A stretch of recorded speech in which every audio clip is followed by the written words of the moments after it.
Hello, everybody. Um, so originally I had a different audio file recorded for this already, but I just realized that what I had said there was a little bit dumb, and so I'm redoing it. It was a sort of rant on the card that we're talking about today, which is False Dawn. It's still a cool card. I It sounded like I was complaining about it in my original thing, but that's only because they changed this one little part on it which would make a white devotion deck super great. But since that's been erased, it doesn't. But I guess that part was probably really broken because since it was released in Apocalypse as a rare, as a sorcery that costs one generic and one white, all the way back in 2001.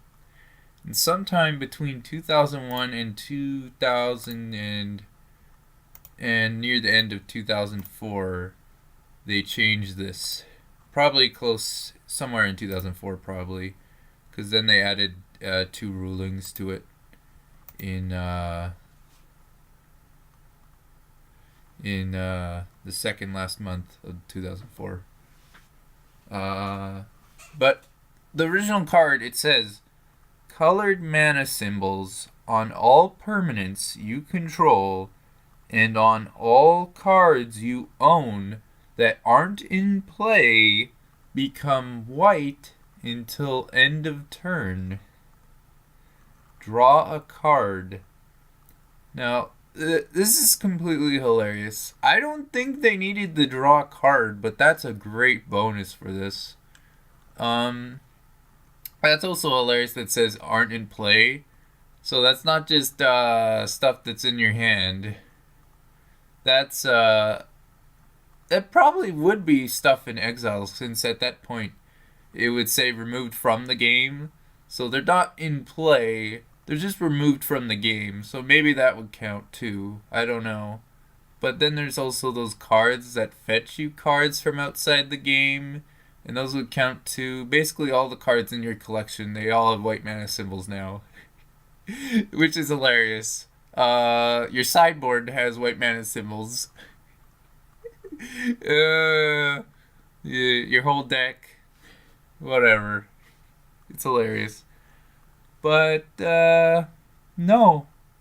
If it were that, this would be super amazing for a devotion deck. Because it's like, okay, your devotion to white is like, whatever. It's everything. All your stuff that are, but no. It was probably too broke or something. It's too good for a white devotion deck. I mean, for 2 converted mana, this is too good. Whatever, they should have made it 2 white. But no, instead, no, they had to go Oracle change this, whatever. I wish they would have redone this card later on, maybe with a higher converted mana cost, but with like the same text, except maybe it's like in your hand instead of aren't in play. But the Oracle text is, until end of turn, spells and abilities you control that would add colored mana to your mana pool, add that much white mana instead. So they're basically changing it, so they changed it so it doesn't say mana symbols on permanents you control, and all other cards you control become white until end of turn. You're instead adding white mana to your mana pool, which then it says until end of turn you may spend white mana as though it were mana of any color. So basically they twisted it around a lot. So it would produce white mana. There's still some white mana thing going on. And then you can spend it of any color to cast permanents. So it's basically the same, but then they're removing the devotion to white thing going on to it. And that's what it says in 2004 ruling. This card's ability does not change the color of any permanents. And another one, this card's ability does not change any lands into plains.